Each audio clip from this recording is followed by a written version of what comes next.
lagunas que van a tener que ser solucionadas o completadas con estudio vocacional de cada uno. Entonces, es importante justamente todas las dudas que tengan, plantearlas para poder, digamos, tener un mejor digamos, alcance del curso y una mejor construcción. ¿Alguno de ustedes tiene una idea respecto a qué cosa es así que entienden ustedes por mecánica del todo? Aunque sea pero de repente uno tiene indicios en la cabeza, uno piensa, puede ser esta cosa para acá, o de qué trata. Un estudio, ¿sí? Es un estudio, justamente. Nosotros cuando queremos conocer, por ejemplo, las propiedades de lo que más sería aquí en dos, ¿qué es lo que hacemos? Analizamos los componentes que están manejando, analizamos cómo se comportan.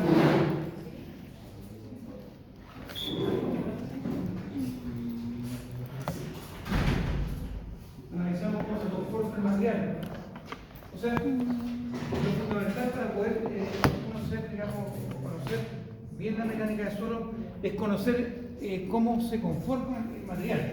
El hormigón nosotros sabemos qué cosa es una mezcla de áridos, ¿qué más? Cemento, y eso genera, se produce una transformación y pasamos a elementos aislados o elemento que es rígido, resistente, y es lo que viene mostrando, por ejemplo, ¿cómo se llama este edificio?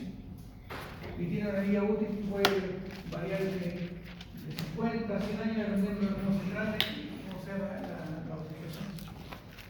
O sea, de manera artificial. Eso es lo primero que tenemos que hacer. El caso del acero también es otro elemento que nosotros ocupamos en la construcción. El acero tiene una gran ventaja porque suple la deficiencia que tiene el hormigón. Recordemos que el hormigón, por ejemplo, la resistencia a reacción es prácticamente nula. O sea, tiene algo de reacción, pero muy baja. La madera también es otro elemento que nosotros ocupamos más toda la construcción. Y hay distintos tipos de madera. Cada madera tiene sus distintas propiedades, resistencia, dureza, etc. En el caso del suelo, el suelo también es un material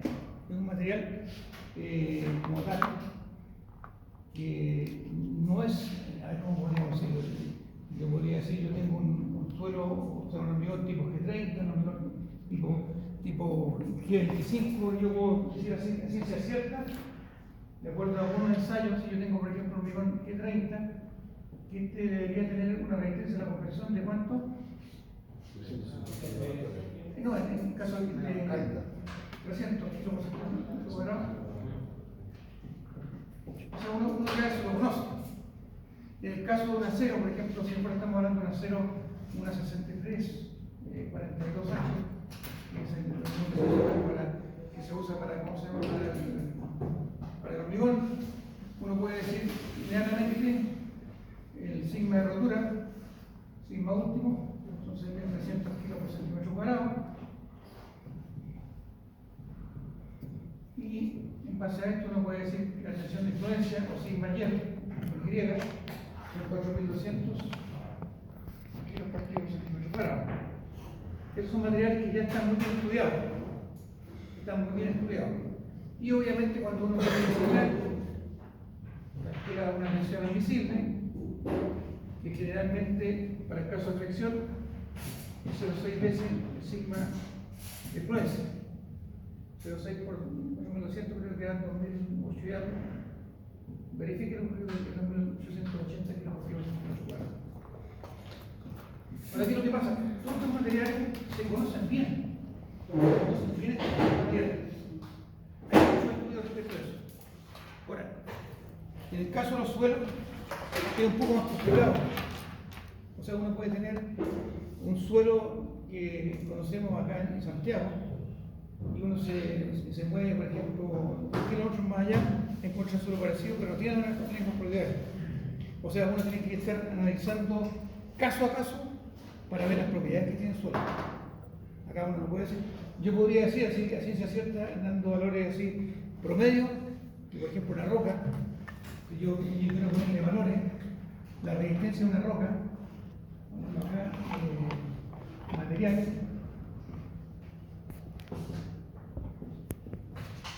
Estos son ejemplos, no nos tomen como sigma admisible, y kilos partículas centímetros cuadrados. En una roca, por ejemplo, uno podría encontrar valores de 20 kilos partículas centímetros cuadrados. Por ejemplo, en un maicillo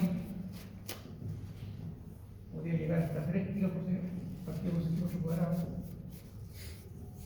Una arcilla, muy conocida por nosotros, una arcilla. ¿De qué se acuerdan ustedes de la arcilla? Del curso pasado. El de técnica de ensayo de laboratorio, cuando hicimos la determinación de los límites de consistencia. Ahí trabajamos con arcilla, ¿se acuerdan? Sí. Determinamos los límites de consistencia. La arcilla, en estado seco, puede llegar a 1 kilo partículas centímetros cuadrados. ¿Qué diferencia vemos entre estos valores y los de allá?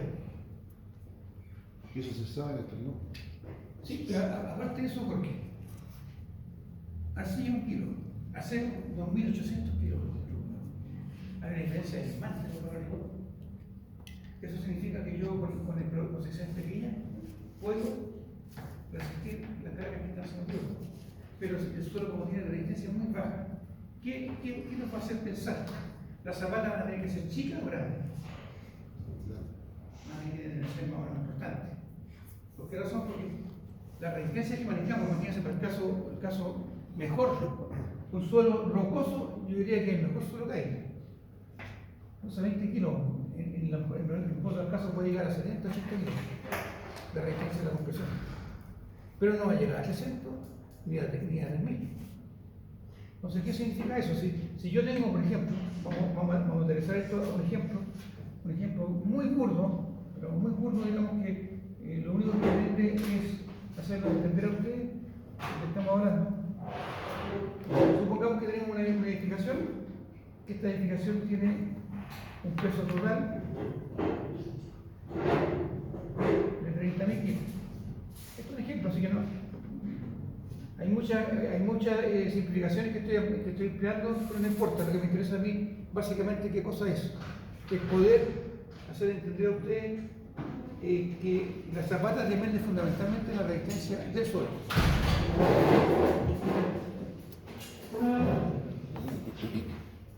Buenas noches. Gracias. Ya. Si yo tengo una carga de 30.000 kilos y tengo 2 puntos de apoyo, y está justo en el medio centro, está en la mitad de la mitad, ¿cuánto recibiría cada zapata? Estática, es si fuera una viga simplemente apoyada, y en el centro tiene una carga de 30.000 kilos. ¿Cuánto recibiría cada apoyo? Son 30.000, 15.000 cada uno. Entonces, sobre esta zapata está actuando una carga de 15.000 kilos. Y sobre la otra lo mismo, 15.000 kilos. ¿Ah? Sí. No estoy buscando la reacción, estoy viendo la carga que se aplica sobre el suelo. Entonces, si yo tengo 15.000 kilos, y si ustedes me permiten, haciendo recuerdo de alguna cosa que a lo mejor ustedes lo tienen que haber visto, y si no, lo vamos a ver ahora. Si yo tengo, por ejemplo, un área A, que tiene dimensiones, para hacerlo más fácil, un área A de dimensiones A por A, un cuadrado. Y a eso yo le aplico una carga, y obviamente para que sea digamos, distribuida, voy a hacer un corte, aquí tengo la sección, voy a suponer que esta zapata de esta forma, aquí queda la carga, aquí queda la carga, los 15.000 kilos que recibimos, y esta carga se va a distribuir en forma, en teoría, porque esto acá es una aproximación, por favor. Porque después cuando veamos este asunto de mecánica del suelo, vamos a ver que aquí aparte de carga, actúa un momento. Pero para ser fácil el asunto, para que se entienda desde el principio, voy a suponer que esta carga que se concentra en este punto de apoyo, los 15.000 kilos, son recibidos por este pilar, que son transmitidos a la fundación, y esta fundación recibe la sumatoria de todas estas pequeñas fuerzas, la sumatoria de todas esas pequeñas fuerzas, mira los 15.000. Profe, ¿y ese cálculo se hace igual en caso de sismo? No. ¿Es diferente? Es diferente. Lo que pasa es que, ¿qué es lo que estamos haciendo? Estamos en este momento, estamos haciendo una aproximación. Más que nada, ¿para qué? Para poder entender la importancia de conocer bien la calidad del suelo.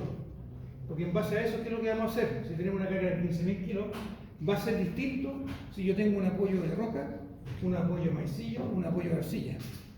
Y lo más probable es que uno podría decir que si el terreno es rocoso, las dimensiones de la fundación van a ser más chicas.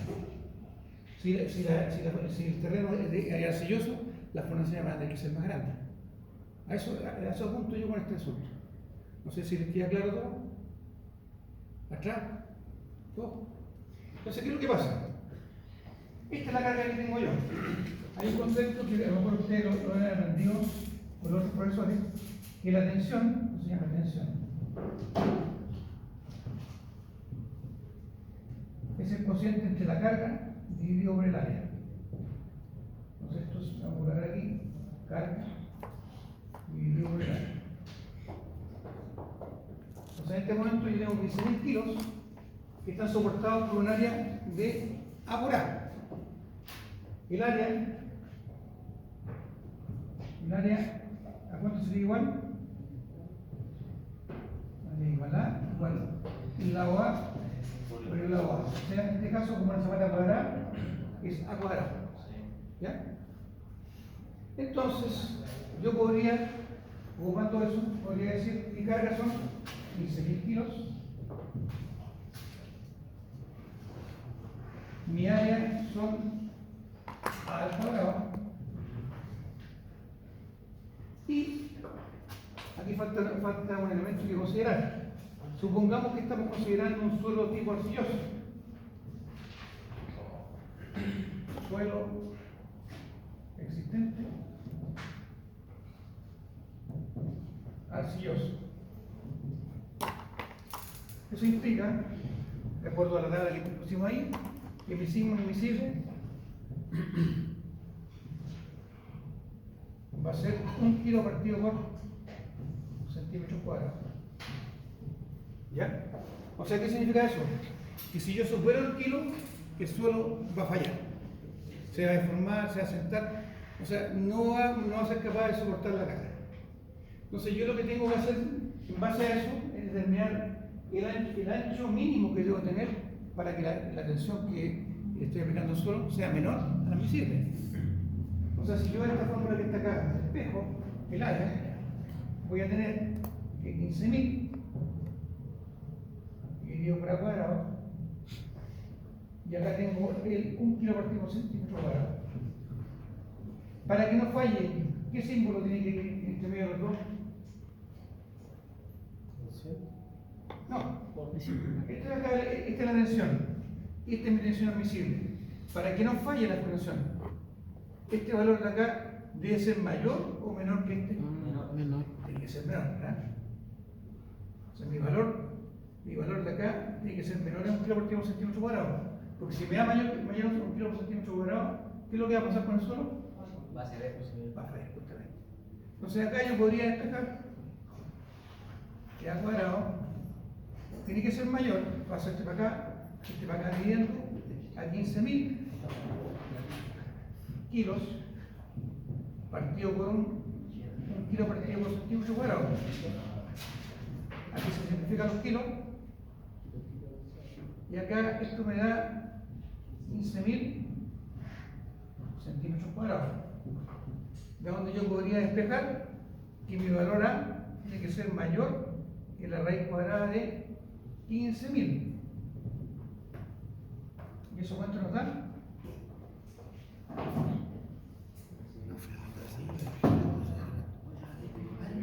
¿Sí?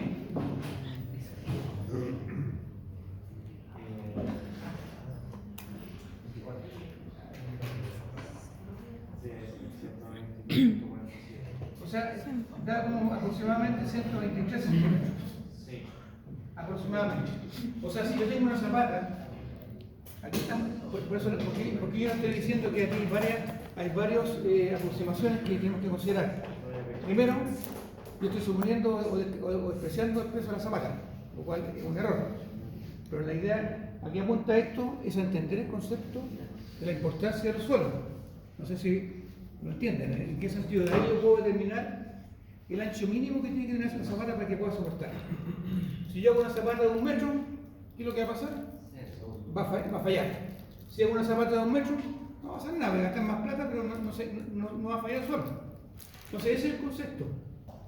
Por eso es tan importante que uno conozca con precisión el tipo de suelo en el cual se ha intentado. Porque es muy distinto trabajar en un suelo arcilloso a un suelo rocoso. Por lo todo que pasa muy a menudo suelo de origen pantanoso. Pero aunque sea arcilla, no hay que buscar como la roca madre. ¿Y qué sabe lo que pasa? Mira, como les comentaba a usted, digamos, en el curso pasado, el cliente compra el terreno donde lo encuentra. O sea, por ejemplo, todas las estaciones de servicio, ustedes cuando viajan digamos, hacia el norte, están todos lados de la carretera. ¿Están fijados? Porque obviamente ahí el cliente echa combustible. Pero resulta que la mayoría de esos terrenos eran antiguamente pantanos. Entonces, al ser pantano, lo más probable es que el suelo que hay ahí es de mala calidad. Entonces, uno parte con esa limitante, o sea, uno como ingeniero, pues ojalá le tocara este terreno una roquita. Sería la vaca la cuestión. Pero resulta que de repente le toca una arcilla. Esta arcilla es un caso digamos, positivo, porque conozco el valor. Pero si, por ejemplo, hay una agua freática, ¿qué pasa con la resistencia de la arcilla si hay agua? ¿Se acuerda cuando hicimos los ensayos ¿cómo se llama? Con los límites de consistencia? ¿Qué pasa con la arcilla cuando le echábamos agua? Se formaba, se pastificaba. Y al pastificarse, si mucha agua, pierde consistencia y al perder consistencia, baja la resistencia. Entonces, esta arcilla, digamos, en estado seco es fantástica, pero le entra un poco de agua, digamos, a la arcilla y comienza a perder las propiedades violentamente. Por eso es tan importante el conocimiento, tener un conocimiento lo más acabado posible de los materiales que componen el suelo. ¿Cuánto, señor? ¿Cuánto tiempo? Yo me imagino que la mecánica del suelo, aparte de hacer el estudio, va a determinar si es bueno o malo, y si es malo o muy malo, como lo mejor. Claro. Lo que dice Jorge es muy cierto. O sea, uno está frente a un problema. El problema lo tengo yo no puedo llegar y cambiar el suelo. O sea, no puedo llegar y cambiar el lugar donde se va a construir. A mí me dice el dueño, yo quiero construir acá un mega mercado. No le dice la casa, pero para la calidad ese es el problema suyo. Ustedes estudian 5 o 6 años, ustedes tienen que darme la solución. Sí, claro. El gallo no le interesa, el gallo tiene, porque sabe, digamos, lo que hay que hacer. Entonces ahí viene el ingenio, ustedes como ingenieros, en pensar, ¿cómo no voy a hacer esta cuestión? Varias opciones. Una, ya, podríamos ocupar fundaciones de tamaño grande. Otra, que otra podría ser reemplazo, sacar todo el material malo hasta una cierta profundidad, reemplazarlo con material bueno. Otra solución que se me viene a la cabeza, ocupar sistemas de pilotaje hasta llegar a suelo de buena calidad hacia abajo. ¿Se acuerdan cuando en obras civiles, cuando ustedes vieron, digamos, los puentes, los gallos usaban pilotes para llegar a tener buena calidad? Acá también se puede hacer, digamos, en construcción también se ocupan digamos, sistemas de pilotaje. Entonces, el problema es hacer la solución.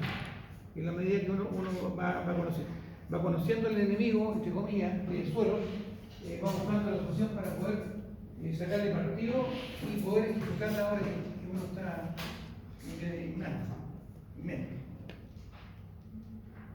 Este ejemplo, digamos que en realidad, que antes de partir con la clase, yo creo que es interesante para que ustedes se pongan una idea del alcance de este ramo. Este ramo, digamos, abarca todas, yo diría que no sé, y si alguno de ustedes tiene algún ejemplo, todas las estructuras que sean están todas en tierra. ¿Hay alguna estructura que no esté apoyada en el suelo? Hay una NSH que regula la mecánica del suelo. Sí, hay una NSH que regula la algo vimos que ayer, digamos, en el taller de mecánica del suelo, que es la 1508, que después la resolución de la mecánica del suelo. Porque ¿qué es lo que pasa? Como les explicaba ayer, estuvieron conmigo ayer, y los que no estuvieron, digamos, se los explico. Antiguamente, hasta antes del terremoto del 2010, había una especie de anarquía respecto a la altura del suelo. Ahora con bueno, todos los colapsos, todas las catástrofes hacen crecer a las personas. O sea, hay gente que muere, por supuesto, que eso es gravísimo. Pero si nosotros nos quedamos en eso y seguimos llegando a nuestra siguiente partida, no vamos a avanzar. De repente, si viene otro sismo de la misma característica y no estamos preparados, va a ocurrir lo mismo o peor. Uno tiene que aprender de los golpes. O sea, que lo mismo cuando uno está estudiando y le pasa algo y le va mal, se vuelve a parar hasta que le va bien. Esta cuestión es así. Uno tiene que enfrentar el problema y tratar por todos los medios de irlo superando. Y como bien preguntaba Jorge, la norma que se ocupó para la mecánica de suelo de la 1508, que la vamos a ver un poquito más adelante cuando veamos el tema de las cataratas. Y hay varias cosas que se indican en esa norma. O sea, es interesante que ustedes la lean, la bajen y la estudien. ¿Ya? ¿Alguna duda respecto a esto? Señor, ¿tanto tiempo? ¿Cuánto tiempo? Ya. Generalmente lo que yo escribo en la pizarra no está en el PPT. Bueno, ustedes ya tienen el PPT, se lo envíen. ¿El PPT lo recibieron todo? Acostúmbrense a bajar los PPT porque los PPT se pierden después que se cierra el ramo, se pierden. No se vayan bajándolos porque les va a servir para como material de apoyo. Ya, voy a comenzar a orar. ¿O les falta todavía por copiar? La materia que va a entrar en las pruebas es netamente lo que viene en los PPT. Sí, bueno, en general siempre lo que yo controlo es lo que está en los PPT. Obviamente lo que está en los PPT es lo mismo que en la pizarra. En la pizarra yo obviamente coloco cosas que no están en los PPT. Obviamente es un desarrollo que ustedes tienen que estar dentro para poder, ¿cómo se llama?, tener en consideración. Porque es una forma de incentivar a la persona que viene a clase.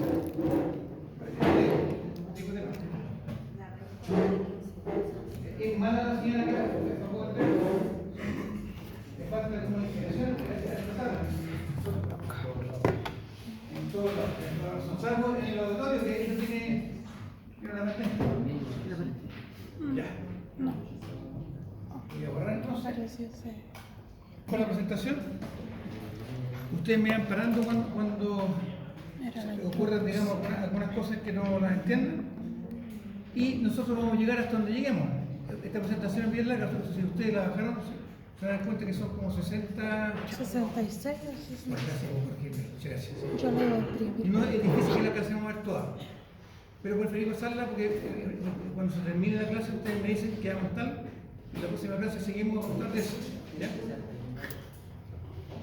Ahora, es preferible, aquí hay puntos que son, hay puntos que no se deben, no sabes. De repente hay cosas que se usan para relleno dentro de la misma modalidad. O sea, aquí hay, por ejemplo, si yo me voy hacia adelante, aquí hay fotos que se presentan ahí, ¿se fijan? Hay fotos que se presentan de construcciones en las cuales se ve ligazón del suelo con la estructura. Pero esto de acá, más que o sea, uno verlo y analizarlo, de repente sucede que saca alguna conversación de esto, no aporta mucho en cuanto a cálculo o a lo que sea. Pero es necesario ponerla para aterrizar a la persona y entender lo que se está viendo. ¿Ya? Así que por eso digo, no se asusten tanto por la cantidad de hojas que aparecen. Yo prefiero, es preferible, como bien se los dije, no sé si se lo dije a ustedes en la otra sección, es preferible que eso sobre que rodar. ¿Por qué razón? Porque obviamente yo no voy a buscar así con la lupa, voy a buscar el elemento en el cual nos alcanzaron a tomar nota. No. Acá hay cuestiones bien básicas. Formación del suelo. ¿Cómo se forma el suelo? Las causas de cómo se forma el suelo. Sin ver este asunto.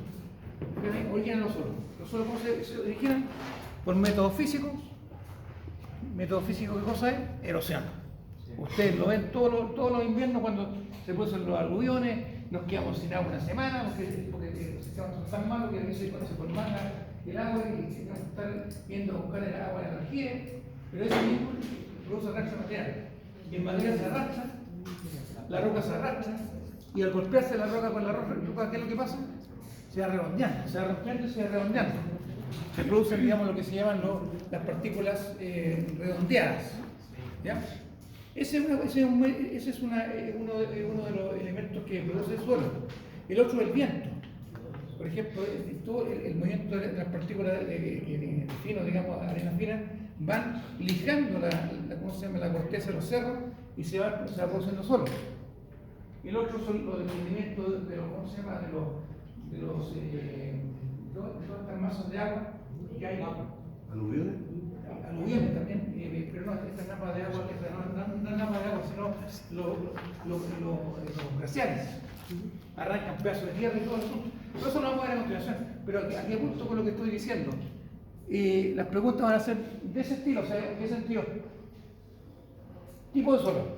¿Cómo se forma el suelo? Usted va a decir, forma de cómo se produce el suelo.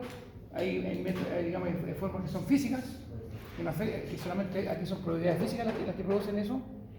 Pueden ser químicas, cambios producto por el contacto del agua, o pueden ser biológicas, cuando se produce por la razón del suelo.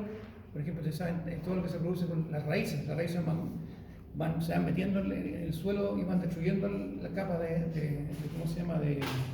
las capas de roca y la van transformando. Entonces, por eso le digo, no se asusten tanto por la cantidad, sino busquen el objetivo que va a tener la información. Ahora, ustedes también tienen la posibilidad de ocupar los PPT que están en la página.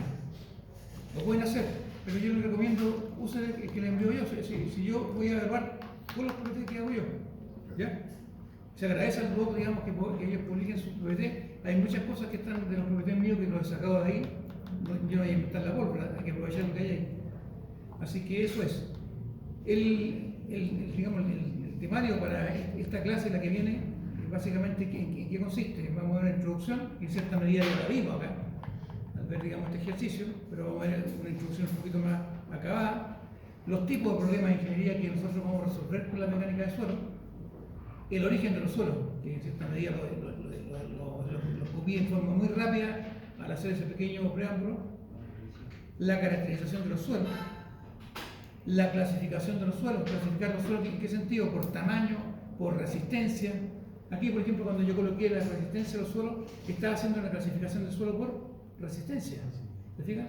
Aquí yo no estaba fijando si el suelo era roca, era lo que sea, sino es por resistencia la clasificación. Eso lo vamos a ir viendo.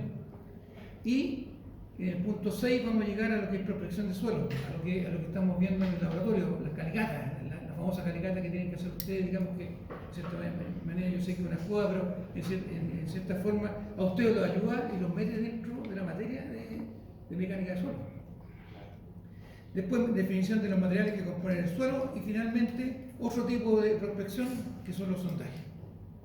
Es bien ambiciosa la clase, vamos a llegar hasta donde lleguemos. Lo único que veo, sobre todo a ti, Francisca, que tú, como estás filmando, me digáis hasta qué punto llegamos para poder colocarlo en la bitácora y continuar el próximo clase en ese punto.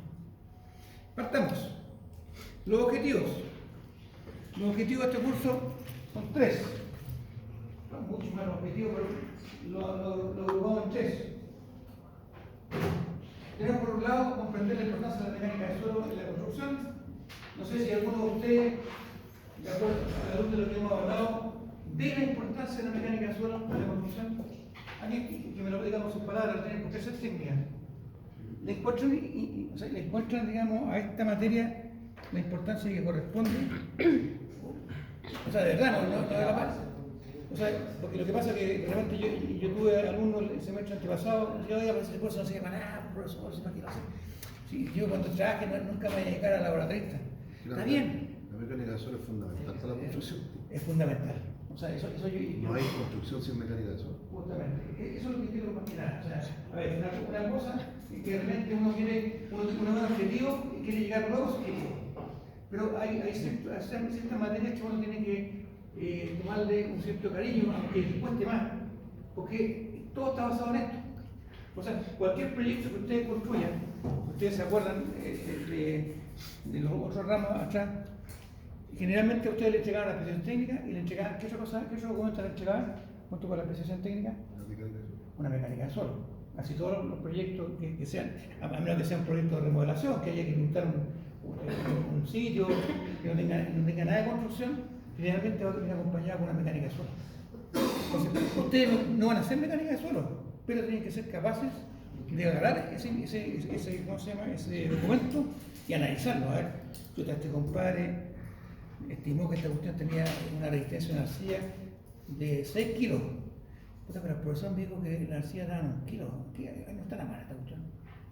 Porque todos nos equivocamos. A ustedes les conté el caso, y si no se los conté, un caso real que nos pasó a nosotros en la estructura que estábamos construyendo, y se los conté, y me dicen, que el panelero se pone viejo, se pone hueón. Y comienza a repetir las cuestiones que ya contó. Estábamos construyendo una mutual de seguridad ahí en Melipilla. Y comenzamos a hacer la cubierta, y resulta que comenzamos a poner las tejas y la cuestión se deformó. Se comenzaron a guatear las hechas. Entonces, ¿qué cagada nos mandamos? Porque pues, colocamos al final, no respondía la cuestión. Se llamó el calculista. El calculista llegó, miró el asunto, agarró la calculadora. Tengo claro lo que pasó. ¿Y qué pasó? Me equivoqué, pues. ¿Cómo que equivocaste? Acá en vez de ser 4 corridas de costanera eran 8. ¿Pero cómo te equivocaste? Oye, ¿tú no te equivocaste? ¿Cómo? Si todos nos equivocamos.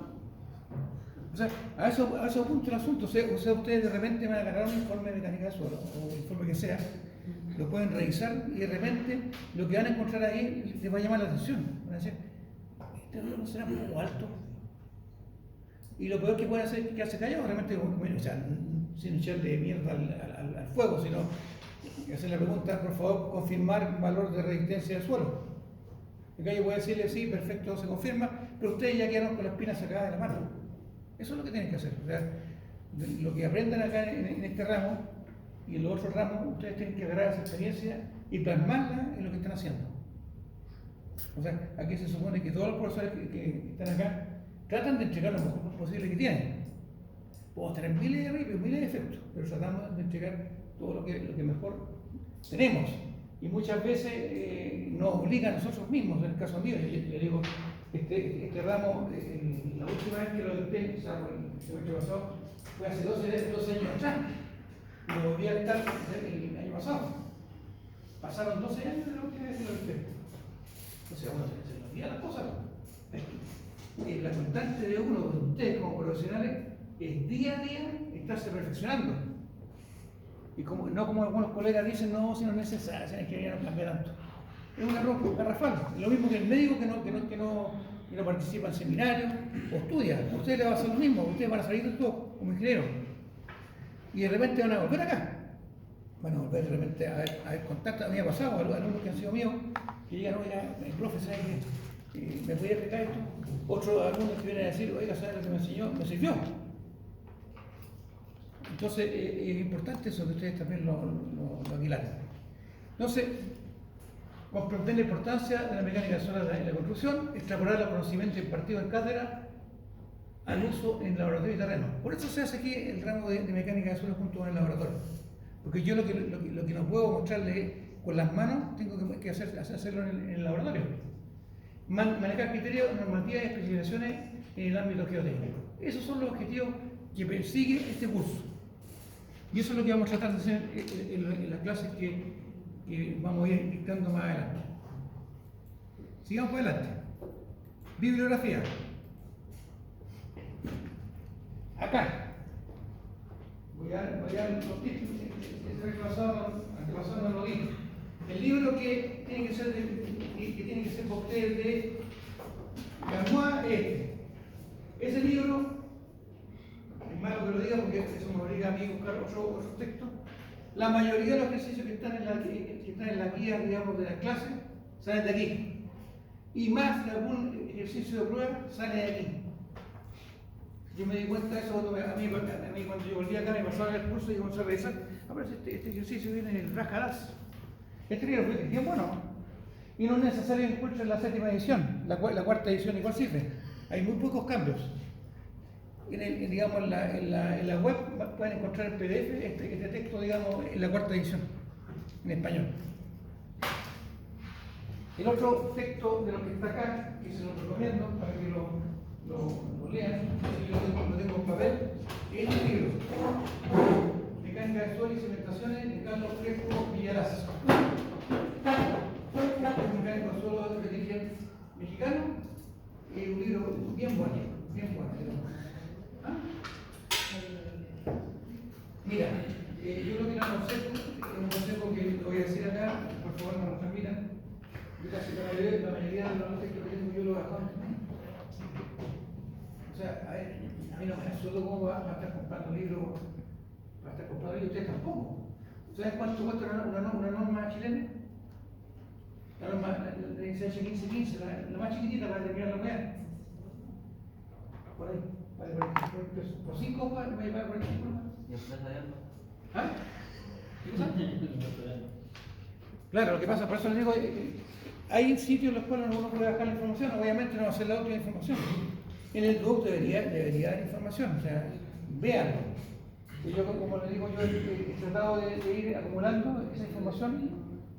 Y de hecho, el semestre pasado, un alumno andaba justamente con todas las normas llenas, no sé cómo se conocían. Y perdí contacto, voy a venir que yo esa norma. Así que, como le digo, la idea es que aprendan. La idea es que aprendan y que no esté limitado. A mí me pasaba en la universidad, cuando lo estudiaba yo, que había 2, 3 tomos. Cuando uno iba a pedir el tomo, no estaba el tomo, y está jodido. Acá por lo menos tiene la opción, y si no lo encuentras en la biblioteca, puedes comenzar a bucear, digamos, en internet y puedes encontrar una versión. A lo mejor no tan actualizada, pero como te digo, las apariciones que hay, pues yo he revisado las apariciones de esta versión, de la séptima con la cuarta, no son tan importantes. Para lo que vemos nosotros, yo diría que con la cuarta la sobraba permitida. ¿Ya? Entonces, como le digo, ¿ah? El otro libro es Mecánica de Suelo y Cimentaciones de Carlos Crespo Villalaz. Ese texto, déjame ver si lo tengo para. O sea, yo se lo puedo dejar para que vean la carátula.